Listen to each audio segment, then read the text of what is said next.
Olá, bem-vindos novamente ao mundo da radiologia torácica. Meu nome é Mauro Esteves. Nós estávamos falando na aula anterior sobre a imagem do nódulo pulmonar solitário. Essa é a segunda parte da aula. E nós, na aula anterior, nós já havíamos definido o que é uma opacidade nodular, qual é a definição. Vimos que é muito preocupante o fato de que tumores malignos primários e metastáticos possam se representar como imagens nodulares, mas também existem tumores benignos, nódulos inflamatórios infecciosos e não infecciosos, é uma lista muito grande, né? E outras causas. É bom lembrar, já falei isso na aula anterior, que essas doenças aí, elas não se apresentam necessariamente com o nódulo pulmonar solitário, e existem outras lesões que podem coexistir com a imagem nodular em cada uma dessas doenças aqui. É claro que no caso do câncer de pulmão, você está preocupado justamente quando é uma opacidade nodular solitária. Vimos quais são os fatores que norteiam a pesquisa, diagnóstico e o tratamento, e vimos o papel do radiologista, desde a descrição das características do nódulo, quanto no estadiamento, que é uma aula posterior, e quando a gente participa de uma reunião multidisciplinar para decidir o que fazer com o paciente. Vimos que os nódulos podem ser sólidos, não sólidos e semissólidos. Esses dois aqui fazem parte do grupo dos nódulos subsólidos, né? E vimos que, no caso dos nódulos sólidos, que acontece na maioria das vezes, não necessariamente, você pode fazer uma tomografia por outro motivo e, incidentalmente, encontrar um nódulo pulmonar. Mas, muitas vezes, os nódulos são surpreendidos na radiologia convencional, são considerados de natureza indeterminada, vão para a tomografia e persiste o aspecto indeterminado. Você não consegue nem jurar que é benigna nem maligna a lesão. E aí, uma vez que na tomografia o nódulo é indeterminado, você parte para uma investigação sequencial que tenta ver se o nódulo ficou estável, se diminuiu ou desapareceu, e aí você interrompe a investigação. Claro que ele é estável num período de tempo pré-estabelecido, né, que pode ser até de 10 anos, quando é um nódulo não sólido, né? E o contrário, se ele cresceu. Ele cresceu. Se, dependendo da velocidade de crescimento, você já excluiu a possibilidade de ser uma velocidade rápida demais, que diga que isso não deve ser câncer, isso deve ser uma doença inflamatória. Então, se tiver uma velocidade de crescimento própria de uma doença neoplásica, você tem que fazer confirmação histológica para criar uma estratégia de tratamento. Então, existe um algoritmo de acompanhamento dos nódulos subsólidos, né? Se ele tiver um componente sólido, você vai fazer uma investigação sequencial mais exigente, né? De vez de 6 a 12 meses, de 3 a 6 meses. Nesse meio tempo, obviamente, vários testes de sorologia, laboratorial, vão ser realizados em busca de um diagnóstico de uma possível lesão benigna, certo? O que você espera encontrar com esse controle? Um nódulo em vidro fosco que cresceu de tamanho. Tem que arrancar fora isso aí. Um nódulo de vidro fosco que surge um componente sólido no seu interior. Também é um indicativo de que isso pode ser neoplasma. Quando você já tem uma lesão sólida, com um componente sólido pouco denso, e ele se torna mais denso, mesmo que não aumente o volume. Uma lesão mista, com um componente sólido, e o componente sólido cresce, mesmo sem haver um crescimento global do nódulo. Então, são situações em que você resolve pagar para ver o que é. E nós discutimos o algoritmo dos nódulos sólidos, né? E vimos que quando você tem dois pacientes, seja de baixo risco ou de alto risco, com nódulos de tamanhos semelhantes, vamos supor que eles tivessem exatamente 7 milímetros, você podia escolher entre 6 e 12 meses de acompanhamento, depois entre 18 e 24, e a mesma coisa aqui. E é claro que a tendência que eu percebo é que nos pacientes de alto risco, você abre mão dos 12, começa logo pelos 6 meses. Aqui você já fica mais tranquilo, faz em 1 ano. Aqui, 3 pacientes com nódulo absolutamente do mesmo tamanho, você tinha 3 caminhos a seguir, assim como aqui. Você podia ressecar, ficou preocupado o suficiente para ressecar, Ficou tranquilo o suficiente para controlar? Ficou tranquilo o suficiente, tanto aqui quanto aqui, para realizar um PET na esperança de que dê negativo e você fique mais tranquilo ainda? Aqui é a mesma coisa. Só que o que diferencia um pouco um do outro é que, como o paciente é de alto risco, normalmente este caminho aqui é o mais trilhado frequentemente. Enquanto que aqui, como é um paciente de baixo risco, em ocasiões especiais você vai ficar preocupado o suficiente, mesmo sendo de baixo risco, e vai partir para a biópsia.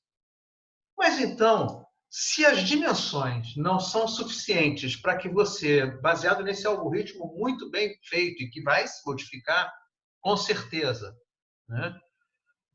Se não é o suficiente para você tomar decisões, por que que você optou por um caminho ou outro? Porque existem as outras características do nódulo pulmonar que são também importantes.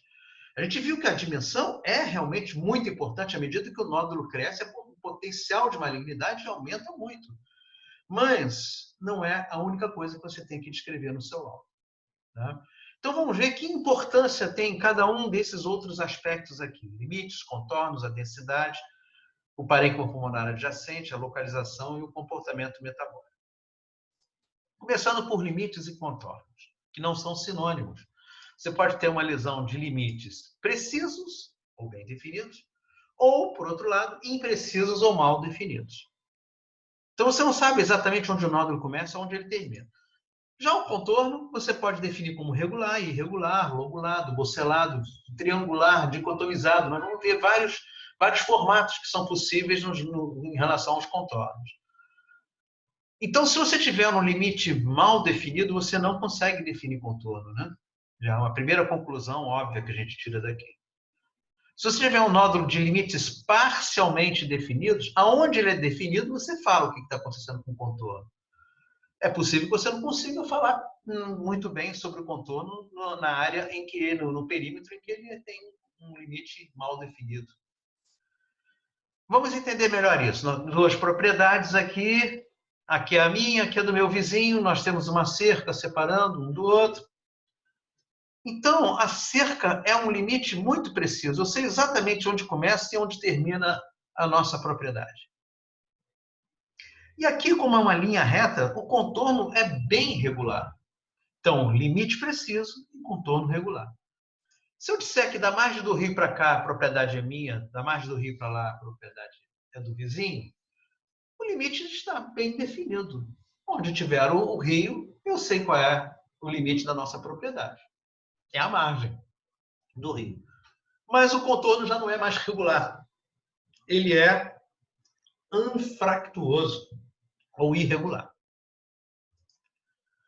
Se por outro lado eu falo que da sombra da árvore para cá é minha, da sombra para lá é sua, dependendo da posição do sol, eu não sei nem exatamente qual é a nossa propriedade, então o limite ficou muito mal definido. Qual é o contorno da nossa propriedade? Não sei, não dá para falar. Então aqui é um exemplo de um limite preciso e um contorno razoavelmente regular. Aqui um limite preciso, eu sei onde é que está o nódulo direitinho, mas o contorno é espiculado, irregular. De novo aqui, limite preciso e contorno regular, limite parcialmente definido, onde eu consigo ver ele está irregular. Aqui eu até está mal definido, mas eu arrisco a dizer que ele é irregular. Mas há uma dificuldade mesmo, já que o limite é mal definido, em falar categoricamente como é que é o contorno desse nó. Então, se você definiu o contorno desse nódulo, você pode definir o formato desse nódulo. Qual é o valor que isso tem? Os formatos podem ser arredondados, lobulados, bilobulados, triangulares, poligonais e esticulados. Para cada um desses aspectos, com algumas exceções, por exemplo, dificilmente uma lesão bilobulada será maligna. Nunca vi. Nem descrito na literatura. Tá? Mas as outras vai depender do tamanho em que você encontrou aquele formato. Vou mostrar melhor para vocês. Então está aqui arredondado, lobulado, dicotomizado ou bilobulado ou em Y, triangular, poligonal e espiculado. Como você tem um nódulo muito pequeno de contorno regular, bem arredondado, você não tem como aferir a possibilidade disso aí ser doença maligna. É claro que pequenininho desse jeito está naquele universo dos nódulos menores que 6 milímetros que você nem vai fazer nada. Mas o que eu quero mostrar é que a lesão maligna, ela começa assim, redondinha. Porque enquanto ela está crescendo desse tamanho aqui, ela não encontra resistência para a sua expansão em todas as direções. Ela não encontra uma estrutura vascular calibrosa, um brônquio, um septo. Ela vai crescendo sem obstáculo. Então, ela fica redondinha. Agora, esse mesmo contorno regular, numa lesão maior que 8 milímetros, ou se ela estiver próxima a uma massa, o fato de ser um contorno regular não tranquiliza ninguém. Tá certo? Então, tá aí. Ó, limites precisos e contorno regular, formato arredondado. O aspecto lobulado, quando ele é pequenininho assim, de novo, não existe motivo para que um câncer desse tamanho tenha este formato, uma vez que ele não há resistência para que ele cresça em todas as direções. Então, quando você vira uma imagem lobulada assim, pequena, fístula arteriovenosa, isso é um conglomerado vascular, é a probabilidade mais certa de você acertar. Tá? É claro, aqui é uma fístula um pouco grandona, mas quando ele é grandona, te permite dizer que você está vendo ali o vaso chegando e saindo. Tá? Agora, uma lesão dessas aqui, grande desse jeito, lobulado, ninguém vai ficar pensando em fístula arteriovenosa. Né? Uma lesão dessa, se for vascular, cadê o vaso aferente, que tem que ser muito calibroso, o vaso aferente e o vaso eferente. Então, uma lesão grande de contorno lobulado é bastante preocupante. A forma triangular, dicotomizada, triangular não, a dicotomizada, bilobulada, ela é própria das imagens em árvore em brotamento. São bastante tranquilas essas lesões. Quase sempre você consegue ver essa relação do brônquio chegando aqui e a impactação mucoide, né, quando for dessa natureza. Mesmo que elas sejam mais grosseiras, mais de tamanho mais importante, não tem motivo para o câncer ter esse formato aqui. Tá? Eu nunca vi na minha prática e nunca vi isso na literatura. Quem tiver algum caso confirmado, pode mandar para a gente. Bota lá nos comentários. A fórmula triangular é a mesma coisa. Pequenininha não é preocupante. Geralmente é uma lesão residual de natureza fibrótica que caprichosamente fez esse contorno assim, esse formato triangular. Dificilmente uma lesão grande será triangular. Poligonal, pequenininha, também quase sempre é uma de natureza residual fibrótica. Já um contorno poligonal grande, num nódulo grande, isso é bastante preocupante. Por fim, um contorno especulado. Novamente, não há motivo para que um câncer comece tão irregularzinho assim, né? Esse aqui ainda está uma forçação de barra, né? Porque esse aqui já está com um tamanho razoável, acima de 6 milímetros, então esse aqui pode realmente ser um câncer. Tá? Mas existe a possibilidade de ser uma lesão residual. Já esse aqui não. Uma lesão dessa aqui é bastante assustadora, né? Essa infiltração linfática intersticial do tumor é clássica, né? Que dá o nome do câncer do caranguejo, as patas do caranguejo. Né?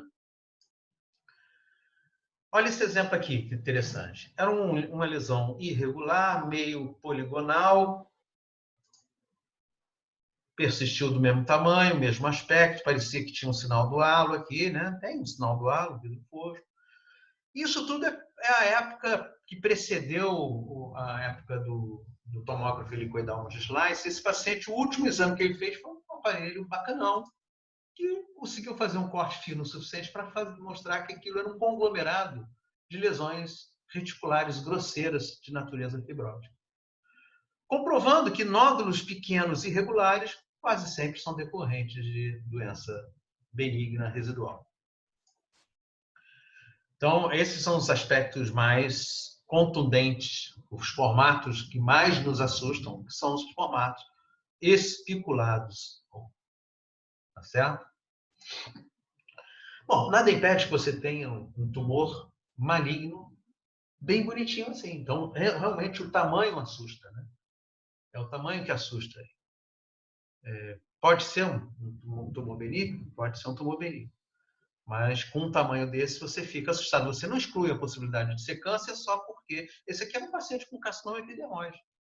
Isso aqui não era uma lesão benigna. As lesões metastáticas, elas também são regularzinhas e, no entanto, são malignas, né? Mas existem metástases irregulares. Essa aqui, ó, várias metástases, essa aqui, espiculadinha. Eu vejo isso com maior frequência em câncer de mama, né? É o campeão. E câncer de pulmão, quando faz metástase também pulmonar, eu vejo também lesões irregulares, escavadas, né? Então, metástase pode ser irregular também, né? Então, guarda isso para vocês. Todo câncer, a doutora Bessa falava isso comigo, para mim. Todo câncer começa pequenininho e bonitinho, tá? Bom, quanto à densidade, nós já vimos que a lesão pode ser sólida, subsólida, não sólida e semissólida. Tudo bem. Mas as sólidas, aqui a gente já falou bastante sobre isso aqui, mas as lesões sólidas, elas não são necessariamente homogêneas. Elas podem ser heterogêneas. Mas se elas são heterogêneas, a custa de quê? Ou de calcificação, ou gordura, cavitação e broncograma R. Aqui há um desafio. Às vezes é muito difícil você dizer que o que você está vendo é gordura e não é uma escavação que não foi muito bem tangenciada no centro da escavação. Então, por efeito de volume parcial, você não está vendo um conteúdo absolutamente aéreo. Você pode ficar na dúvida realmente, né? E é uma pena, porque a gordura ela é o sinal mais direto e confiável de que a lesão é benigna.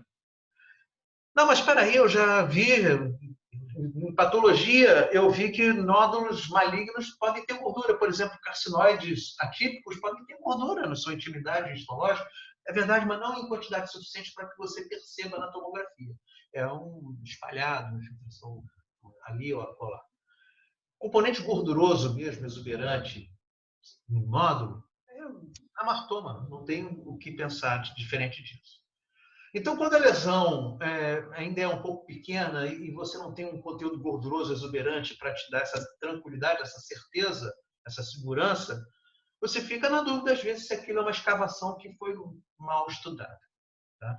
Muito bem, vamos lá. Vamos ver todos esses aspectos, então. Primeiro, então, gordura. Quando você tem um nódulo grande, todo ele assim, gorduroso, você não tem dúvida. Aqui é uma chance mínima de ser escavação. Lembre-se que vocês não têm só, hoje em dia, esse aqui é um tomógrafo mais antigo, monoslice, né? Vocês têm à disposição agora, nós temos tomógrafos multislice capazes de fazer muitos cortes finos em cima desse nódulo. E o paciente já foi embora, você já fez a sua aquisição. Você pode reconstruir aquela hélice naquele lugar do nódulo com 500 cortes. Bota lá 0,0001 milímetro de distância entre uma fatia e outra. E aí você vai conseguir ver melhor se isso é uma escavação, se isso é gordura. Tá? Você vê que mesmo em um nódulo que tem calcificações exuberantes, né, que também é próprio do amartoma existir isso, a calcificação em pipoca ou calcificações pleomórficas, você encontra gordura. Você mede a densidade aqui, ela está tão preta quanto a gordura subcutânea aqui. Tá? Calcificação. Essa calcificação aqui no nosso meio é muito comumente vista, o nódulo plenamente calcificado, uma imagem medalha que eles chamam, né, do granuloma residual, seja ele tuberculoso ou histoplasmótico. Mas existe um universo diferente no qual isso pode acontecer, que é do paciente com osteosarcoma. Eles podem fazer metástases calcificadas. É claro, de uma hora para outra, choverou a opção de nódulo calcificado, não há dúvida que são metástases. Ele não vai fazer 15 granulomas no pulmão e 8 granulomas no outro pulmão. Não vai fazer isso. Mas pode ser solitário, uma metástase solitária calcificada. Por isso que esses pacientes, geralmente as crianças, né, são acompanhadas por tomografia, não por radiologia convencional, para procurar, tem um nódulo calcificado. Vamos olhar o exame anterior que não foi descrito. E estava lá e a gente comeu mosca. Bom, tudo bem, mas pelo menos ficou relaxado. Era um nódulo pré-existente.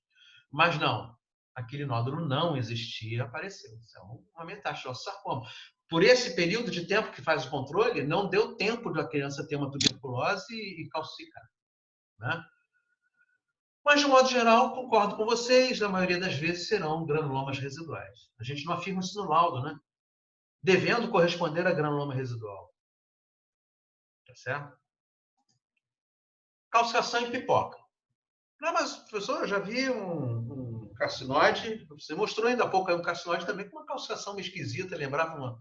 Ah, não mostrei ainda não, vou mostrar ainda. Uma calcificação meio esquisita, que poderia ser de pipoca. Realmente, existem alguns carcinoides que incomodam a gente. Tá? De um modo geral, essa calcificação é característica do amartoma. Essas duas calcificações aqui, anelar, pode ser um anel só, pode ser uma imagem em alvo, com vários, 2, 3 anéis. E a calcificação em semilua? Não existe neoplasia maligna que faça isso. Não tem nem como justificar na fisiopatologia e na histologia o surgimento de uma imagem semelhante a essa.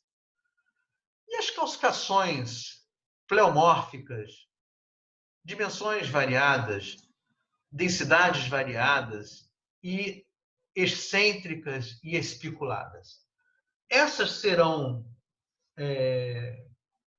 características e vão chamar muito a nossa atenção para a possibilidade de malignidade em qualquer tecido. Isso no intestino, um adenocarcinoma mucinoso. Na mama, não é uma calcificação agrupada de natureza benigna, tem um comportamento de malignidade. Então, quando elas são excêntricas, pleomórficas, irregulares e com densidades diferentes, não tem para ninguém. Isso aí é muito provável que seja calcificação maligna. E quando é uma calcificação só, excêntrica, também não é muito tranquilo isso. Por quê? Porque no granuloma, normalmente a calcificação é central, né? A necrose caseosa, ela é central. Então, se tiver aqui dos fibroblastos que surgem ali ao redor do núcleo caseoso, que se organizam em células gigantes, né? Aqueles macrófagos todos sofrem modificação, se transformam em células gigantes, das células fusiformes, e elas começam a produzir fibrose, conter aquela lesão. Esta fibrose calcifica, a calcificação tem que ser central. Pode até continuar tendo núcleo caseoso com bacilo vivo, inclusive, dentro daquele granuloma calcificado na porção central. Mas quando você tem um granuloma pré-existente e o tumor cresce, ele pode invadir aquela área com a calcificação, mas vai crescendo e empurrando a calcificação para fora. Então, isso por si só já não é muito tranquilo, uma calcificação única excêntrica. E ela pode ser calcificação realmente de natureza pós-desmoblástica, da atividade desmoblástica do tumor que leva à calcificação. Tá? Janela é muito importante para que você veja essa calcificação linda de natureza benigna. Né? Tem que fazer a janela adequada para poder surpreender a calcificação.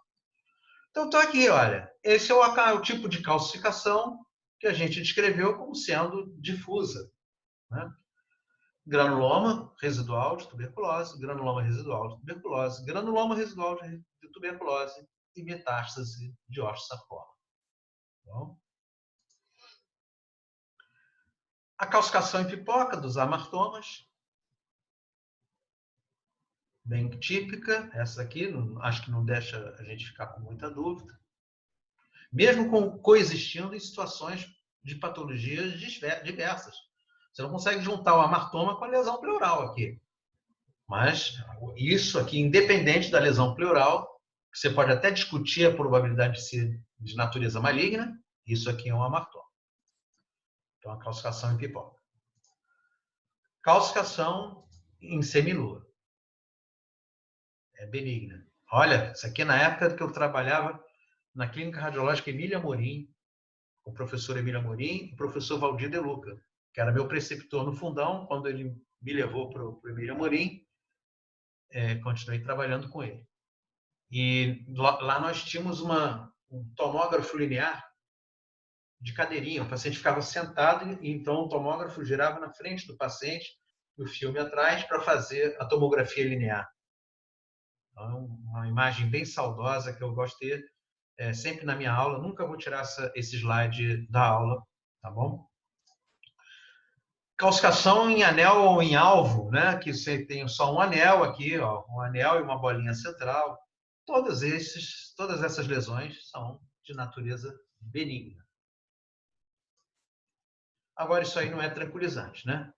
Você pode até ter um exame anterior mostrando que esse granuloma aqui, isso era um granuloma antigo e tal, e agora você tem uma neoplasia caprichosamente naquela região, que já tinha sido previamente agredida pela tuberculose, e desenvolveu um nódulo muito feio, de limites parcialmente definidos, contornos irregulares, tem lesões septais ao redor do nódulo. É muito preocupante. Esta calcificação aqui, de forma alguma, deverá tranquilizar a ponto de você pensar, não, será que isso é um granuloma? Não permitam que isso aconteça. Tá?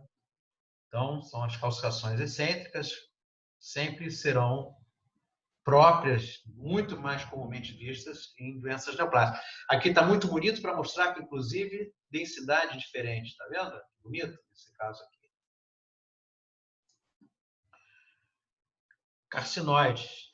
Essa é uma calcificação pitfall, né? Que parece uma calcificação central, grosseira, mas reparem como ela é muito irregular, pleomórfica, densidade muito heterogênea, né?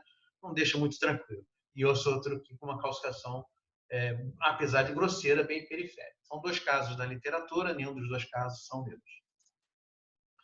O que falar das escavações? Estou seguindo aquela lista, né, do slide. O que falar sobre as escavações? Quando você tem condições limítrofes, lá na ponta da escala, fica fácil, né? Esse nódulo já era bonitinho por fora, tem uma escavação bem central, né? Um contorno bem irregular, só falta essa parede ser bem fina, porque quanto mais grossa, mais preocupante vai ser, a gente vai mostrar isso, né? Mas, a princípio, é um nódulo com um jeitinho bacana, não é muito assustador. Esse aqui, ele é feio por fora e feio por dentro. A escavação dele já é irregular, né? Especular. A escavação é irregular. Ela é excêntrica. Espessura de parede, então, fica assimétrica, em decorrência do fato da escavação ser excêntrica, a parede vai ser mais fina que mais grossa. E onde ela é mais grossa, muito componente sólido aí para ser uma parede de um granuloma, né? Então, um cisto pulmonar, que é uma parede bem mais fina ainda do que isso, uma pneumatocele, né? São as lesões cavitárias de paredes muito fininhas que te deixam tranquilo. Aqui a espessura é muito grossa. O problema é que existem uma variação sobre o tema muito grande. Lesões regulares, a escavação é irregular, mas ela é excêntrica. Isso aqui é mais preocupante do que isso aqui. Essa aqui, apesar de ser central, é irregular. Então, ela é mais preocupante do que isso aqui. Mas quem é mais preocupante aqui? Isso aqui ou isso aqui? É muito difícil, né? Essa aqui, obviamente, já está dentre os nódulos de contornos regulares. Essa aqui é a mais chatinha, que a cavitação é excêntrica e irregular. Essa aqui já era assustadora, mas você pode ter uma escavação central. Essa é mais assustadora do que essa daqui. Essa é mais assustadora do que essa. Agora, essa daqui é mais assustadora do que essa daqui, porque a escavação é excêntrica. Mas quem é mais assustadora? É esta ou esta aqui? Né? É muito difícil. Mas existem alguns critérios, então, que a gente leva em consideração. Se a espessura é pequena, a lesão é potencialmente benigna. Espessura acima de 15 milímetros, potencialmente maligna. Ah, não, mas eu já vi uma lesão benigna com uma parede grossa. E é verdade, pode existir. E eu já vi lesão maligna com parede fina. Bom, é verdade também. Essas regras existem para nortear, mas também servem para a gente cair em armadilhas, né? Situação da escavação central benigna, excêntrica, maligna. O contorno regular, benigno e irregular, maligno. Então, são as regrinhas que a gente leva em consideração. Não é que você vai depois botar no seu laudo um ranking, que você acha que aquela lesão é potencialmente maligna. Você pode até colocar, mas você colocar essas informações no laudo já é bastante suficiente. Então, olha só, parede fina, tem nível hidroaéreo, mas essa aqui também tem, né? Essa tem o contorno mal definido, que tem muita doença parenquimatosa associada. Isso aqui atrapalhou a visualização do contorno, mas aqui o contorno é liso, tanto interno quanto externo. Aqui o contorno externo é lobulado, independente do nível líquido, várias vegetações para dentro da escavação. A escavação é excêntrica, a parede é mais fina aqui do que aqui. Ó. E realmente aqui era um abscesso pulmonar e aqui era um epidermose. Bom, deixa eu falar uma coisa para vocês. É muito bacana, a gente está dando uma aula de radiologia, tem que mostrar os aspectos imaginológicos. Mas vocês têm que concordar que o contexto clínico é absolutamente diferente. Uma pessoa jovem que está com uma pneumonia, a pneumonia não melhora, a princípio melhorou, depois piorou, você trocou o antibiótico, ele começou a ficar séptico, começou a ter dor pleurítica, você radiografa, ele tem uma escavação onde era a pneumonia. Isso é um abscesso pulmonar. Era uma laceração pulmonar que infectou. Vai ter a mesma história da laceração pulmonar, da perfuração do pulmão, para causar essa imagem. Aqui, um grande fumante, está emagrecendo, está com hemoptóico. Né? É um contexto clínico bem diferente. Então, aqui, exemplos de lesões benignas, e algumas delas fazendo um pitfall. Essa era uma lesão benigna, era uma laceração pulmonar que escavou. Ficou com uma escavação excêntrica. Então, as exceções existem. Já essa grande laceração que já está tendendo a evoluir para uma pneumatocele pós-traumática, né? Parede regular, uma escavação razoavelmente excêntrica, central. Uma broncoaspiração, que começou a aparecer uma imagem nodular na intimidade da consolidação, já escavando com o nível hidroaéreo. Quando tem um nível hidroaéreo, ele te dificulta a identificação de que essa escavação é central. Então, essa escavação, na verdade, ela pode ser isso tudo aqui, ó. E o nível líquido ficou aqui em cima, então você só está vendo o cucuruco aéreo, não está vendo o resto da cavidade. Tá? Então, essa é uma limitação do método. E essas aqui, lesões muito assustadoras, né? Muito sólidas, irregulares, com vegetação para dentro da escavação, espiculação externa. Né? São lesões assustadoras. Todas elas eram neoplásicas mesmo. Gosto muito de mostrar esse exemplo aqui.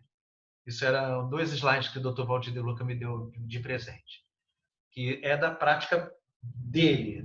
Ele me deu de presente, são os exames que ele laudou. Você tem aqui uma lesão muito irregular, com paredes grossas. Aqui não vale que tem um nível líquido, então eu posso não estar vendo o tamanho da parede, mas aqui nitidamente bem, e com limite parcialmente definido aqui. E aqui eu estou vendo uma lesão mais bonitinha. Ela tem uma escavação central, contorno interno regular, contorno externo regular. A parede é mais fina do que aqui. Então você tem a tendência a ficar jogando ali no ranking, você bota na gangorra e vê, olha, eu vou falar que isso aqui é tuberculose, isso aqui eu quero que investigue, porque isso aqui está feio. Aí você não para perceber que é um tórax de uma criança, né? Ah, mas criança pode ter sarcoma, e os sarcomas podem escavar, né? Os pinetes, eles podem escavar. Claro.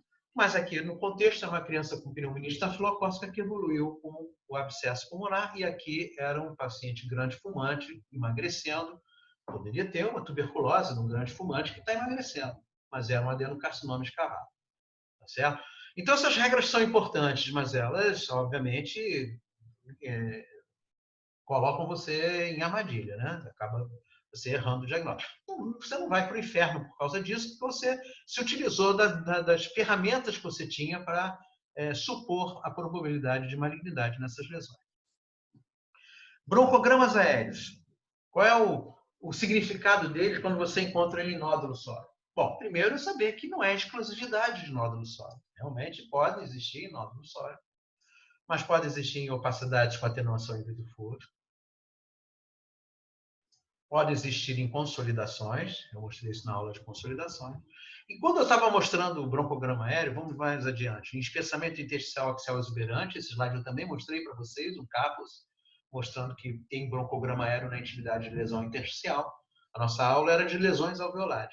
E depois eu falei para vocês, poxa, ficou faltando nesse slide aqui uma atelectasia. Não é porque a atelectasia pode ter broncograma aéreo, por 2 motivos. Ou ela é obstrutiva, mas não deu tempo do gás desaparecer, ou ela é compressiva, então o bronco está perto e vai ter broncograma aéreo no parênquima atelectasiado. Então eu trouxe aqui, esse slide agora já está melhor do que daquela aula. Né? Essa é a vantagem de vocês fazerem o curso inteiro. Né? Não adianta assistir uma aula só, não. Então, as atelectasias, elas podem ter broncogramas aéreos no seu interior, na sua intimidade. Um grande derrame pleural encarcerando aqui o pulmão, não deixando ele expandir. Compressiva / restritiva. São os mecanismos de produção dessa atelectasia. Mas por que nódulo sólido com broncograma aéreo é preocupante? Porque quando você tem lá a árvore bronca, um nódulo pequenininho ali no interstício pulmonar, se ele for de natureza benigna e crescer, quase sempre que vai acontecer isso aí. Ele empurra os brônquios para fora e não fica com broncograma aéreo interior. A lesão maligna, quando ela encontra o brônquio, ela infiltra ele. Se ela infiltrar e colapsar ou invadir a luz brônquia, é um brônquio bem periférico, né? Não vai ter um broncograma aéreo. Mas se isso não acontecer, aquele brônquio vai estar então infiltrado e aprisionado dentro da lesão sólida. Isso é próprio de comportamento de uma doença maligna, né? Olha isso aqui. Eu era assim, fiquei assim. Então envolveu a estrutura brônquia periférica, ficou com broncograma aéreo no interior dela. Uma lesão feia que cresceu, já é um sinal ruim. Velocidade de crescimento aqui não era própria de doença inflamatória e tem um broncograma aéreo no interior. Então, sempre que encontrar broncogramas no interior de lesões sólidas, isso é preocupante, tá? Bom, nós já vimos isso aqui, né? Que existem os nódulos não sólidos e os semissólidos. Vamos voltar a falar um pouquinho sobre esses nódulos mistos e não sólidos, com algum detalhamento mais importante aqui para vocês entenderem por que o nódulo misto é mais preocupante, né? É fácil da gente entender, deve ter um componente sólido, hipercelular. É muito melhor você ter uma lesão mucinosa ali, ou não mucinosa, não invasiva, e a probabilidade de malignidade é menor. Realmente, quando você tem um adenocarcinoma de baixo grau, in situ, ou minimamente invasivo, não mucinoso, ou misto, mucinoso e não mucinoso, a sobrevida é boa em 5 anos.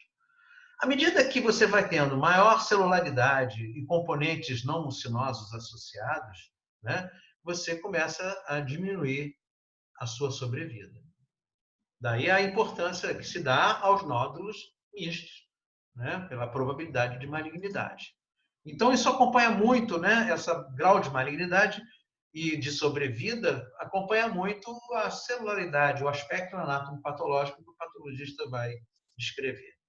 Então, o preocupante nesses nódulos é o seguinte: é claro que existem para ambos condições benignas e condições malignas, né? Então, você pode encontrar um nódulo semissólido com broncograma aéreo, até ser uma pneumonia em organização, ou uma vasculite, né? Trauma. Todas essas imagens aqui já foram descritas nisso aqui tudo. Talvez a lista seja até maior, porque aí são condições mais raras. Mas o que te preocupa aqui é que o adenocarcinoma e a metástase pode ter esse comportamento. O adenocarcinoma, as metástases e o linfoma podem ter esse comportamento aqui.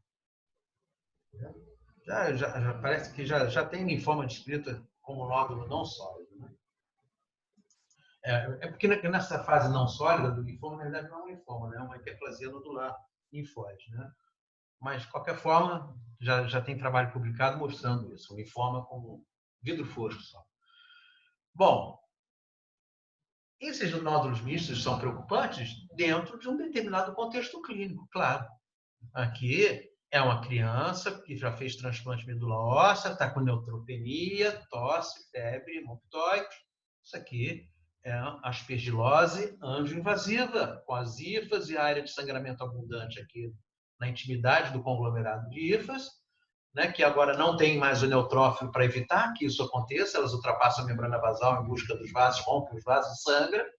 As hifas são bem grandes para ficar metade dentro do vaso, metade para fora.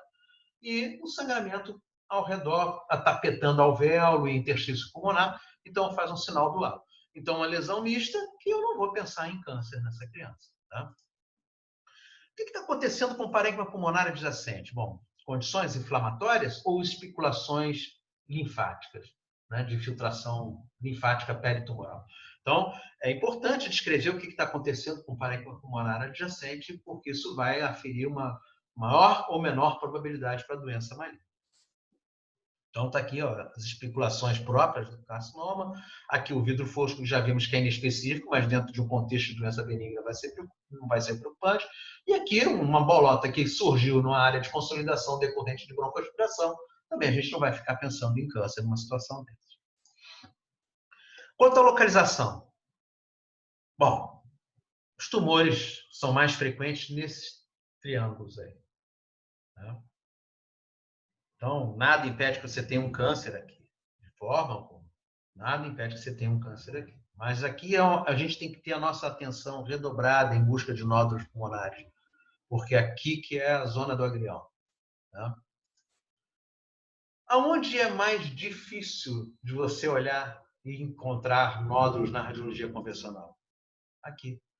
Por superposição do coração, dos elos, das clavículas, do diafragma. Então, essa imagem ampulheta aqui é estatisticamente, inclusive nos algoritmos de robotização, de medicina virtual, né? Acontece a mesma coisa. Né? Muito bem. Se eu botar um mapa em cima do outro, é meio que assustador, né? O lugar mais frequente é aquele que você tem mais dificuldade de achar nódulo. Daí a grande esperança que a gente tem na tomografia de baixa dose, né, que consegue compensar essa baixa dose com filtros e algoritmos de reconstrução que melhoram a qualidade, fazem uma maquiagem ali na imagem. Então, ela tem uma resolução espacial boa, com uma dose pequena, para encontrar o nódulo. Você pode até questionar que aquela dose não foi suficiente para você estudar bem o nódulo, e você corta depois com dose plena em cima do nódulo. Enquanto isso não for uma realidade, já existe, né? Disponível no mundo, mas não é uma realidade para todos os centros médicos, né? Mesmo nas grandes capitais no Brasil. E, enquanto isso, a gente fica aí penando com a radiologia convencional para procurar esses nódulos. Então, quanto à localização, o grau de malignidade aumenta daqui para cima. Tá? Uma localização especial que eu gostaria de falar para vocês, já está acabando a aula, são as localizações de nódulos subpleurais, que ficam achatadinhos aqui, ó, com ângulo obtuso, fazendo uma imagem como se fosse de um chapéu coco, tá vendo? Quando vocês virem isso aqui potencialmente são linfonodos subpleurais sem significado patológico. Quer dizer, tem um significado patológico, mas não relevante. Isso não é uma coisa, condição fisiológica, são linfonodos que cresceram quase sempre decorrentes de tuberculose. Tem até questionamentos na literatura relacionados a trabalhos de pneumologistas relacionados ao fato que você tem que tratar ou não tem que tratar, o que você faz com esses nódulos aí. Tá? Mas não é câncer, né? Não é câncer. E às vezes, olha, no mesmo paciente, vários nódulos subpleurais, mas todos eles com esse aspecto aqui, ó, de chapéuzinho, achatado, a margem achatada em contato com a superfície pleural, e com ângulo obtuso entre a superfície pleural e o início do nódulo. O que acontece de diferente nessas metástases de osteosarcoma que, inclusive, não raramente fazem pneumotórax espontâneo pela sua localização subpleural?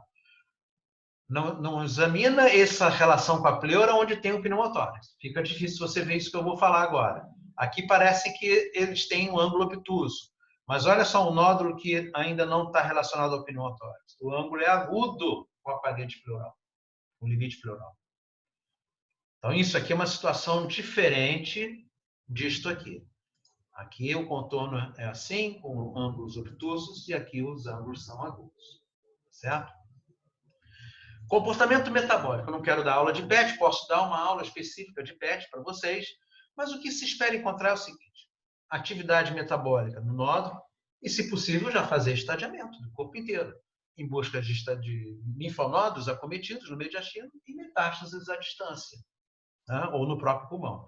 Você marca a glicose com uma substância radioativa, ela se degrada exponencialmente ao longo do tempo.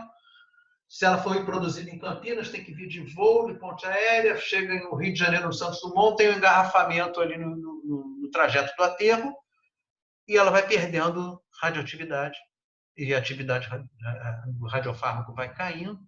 E quando chega no seu consultório, que você quer injetar, você faz a leitura e vê que não é suficiente para fazer aquele volume em todos os pacientes que estavam marcados, e você vai ter que escolher qual paciente você vai mandar, embora você pode duplicar a dose e compensar a baixa atividade do radiofármaco. Né? Então, você tem aqui, desde a marcação do nódulo, né? Como evidenciação de metástases à distância, como a gente vai mostrar mais adiante. Como é que é feito isso? A resolução espacial é muito ruim, né? Então, você vê aqui a imagem, mas você tem a tomografia, você faz uma fusão das duas imagens, e aí você tem, bem sabendo que aquela lesão hipermetabólica é justamente aquela área onde já foi descrito a opacidade irregular.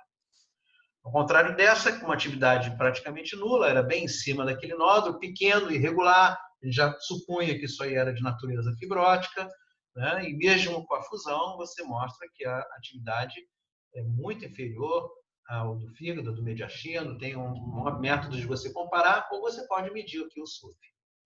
A resolução melhorou muito, tanto do método cintigráfico quanto tomográfico. Então, as fusões são muito mais bonitas hoje em dia, né? Que eles foram um dos primeiros exames de PET que eu laudei. Tá? Bom, o chato é que existem falsos negativos, a gente vai aprender numa aula de PET, mas para vocês saberem que existem, então você fez o exame, aquele nódulo não captou e era um adenocarcinoma pouco invasivo, né? Os carcinóides, os linfomas de pequenas células, né? Alguns tumores. Isso é tão conhecido hoje em dia que você não mais acompanha tratamento de linfoma de pequenas células com PET. É muito incomum que isso aconteça. A não ser que, surpreendentemente, para aquele paciente, você tenha uma atividade metabólica razoável e você consiga, então, julgar se melhorou ou não, né? E pequenas lesões, é uma limitação espacial, né? Se o paciente está com hiperglicemia, você tem tanta glicose que o tumor não sabe qual glicose vai pegar, se é a que você marcou com a radiação ou se é a glicose natural do paciente. Esse paciente tem que estar com a glicemia corrigida. Ansiedade, tudo isso aqui também interfere na captação da glicose, né? E na mobilização da glicose para subcutâneo, para músculo, para fazer tremor, e você desvia, então, do câncer em direção a outras estruturas que vão dar falsos negativos. PET falsos positivos também existem no nosso meio por causa das doenças granulomatosas, não só a tuberculose, mas histoplasmose, aspergilose, criptococose. E os processos inflamatórios também que estão ali simulando outras doenças inflamatórias não infecciosas que estão ali simulando um nódulo pulmonar solitário de natureza maligna. Então está aí. Não só o tumor, como as metástases também são vistas, sejam elas linfonodais, sejam elas ósseas, para suprarrenais, né? Outras ósseas aqui. Bom, existem uns algoritmos já disponíveis na internet, só para vocês saberem disso, né? Em que você pode colocar aqui as coisas mais importantes, né? A história de carga tabágica, se tem hemoptise, se tem história prévia de malignidade, a idade do paciente, se já o médico forneceu a probabilidade clínica de doença maligna para aquele doente, né? Qual é o tamanho, em que lugar que está, qual é o contorno do nódulo, se você tem uma taxa de crescimento conhecida ou não, se existe escavação, se tem calcificação, qual é o padrão de calcificação. Quando você abre aqui vão aparecer várias possibilidades. Se você injetou contraste naquele famigerado método 1, 2, 3, que agora é o 2, 3, 4, né? Ou se você tem um PET, e aí você calcula a probabilidade, aqui ele te diz qual é a probabilidade de malignidade. Isso é, obviamente, isso aí no consultório, o médico pegando tudo isso que você descreveu no laudo, botou isso aqui e tal, ele tem uma ideia, mais ou menos, do que ele vai fazer com aquele protocolo, aquele algoritmo que eu coloquei lá. Claro que isso tudo teria que estar na cabeça do médico, né? Isso aqui ajuda o médico a ter menos coisa no HD dele, né? Deixa no HD do computador do consultório, tá certo? Então, aí está o link, se vocês quiserem ver. Bom, só aqui para a gente terminar, uma curiosidade. Esse paciente já sabia que tinha câncer, estava fazendo o estagiamento, já tem um pulmão hiperinsuflado com algumas áreas de enfisema, né? E não conseguiu se afastar do maço de cigarro nem na hora do exame. Então, essa nossa preocupação com um nódulo de natureza maligna no pulmão deveria ser uma raridade se não fosse o cigarro. Se não existisse o cigarro, a gente não estava tão preocupado assim. É claro que tem pacientes que não fumam que têm câncer, mas a frequência com que isso aconteceria seria tão mais baixa. E quem está falando isso com dor no coração é um ex-fumante que fumava tomando banho. Juro que eu fazia isso. Eu botava o cigarro preso no cinzeiro, em cima do basculante do banheiro, e fumava para não encostar a mão molhada no cigarro. Eu lembro que na minha residência do Fundão, quando ia fazer intervenção com o Dr. Tanaka, eu fui expulso porque ele perguntou por que tinha um buraco na minha máscara. Eu disse que é porque de vez em quando eu saio para me dar um cigarro para eu fumar. Ele me expulsou de dentro da sala. Com razão, né? Com razão. Umas imbecilidades que a gente faz, e uma delas é essa. Você já sabe que tem câncer e não consegue, coitado. Mas é um vício miserável isso aqui, né? Bom, muito bem. E aí, falando em cigarro, a nossa próxima aula será de doença pulmonar obstrutiva crônica. Muito obrigado pela atenção. Vocês me aguentaram aqui quase 50 minutos, né? Tiveram essa paciência. Eu agradeço muito essa paciência. Isso mostra que vocês estão com interesse em aprender. E nos vemos na próxima aula. Certo? Obrigado. Até a próxima.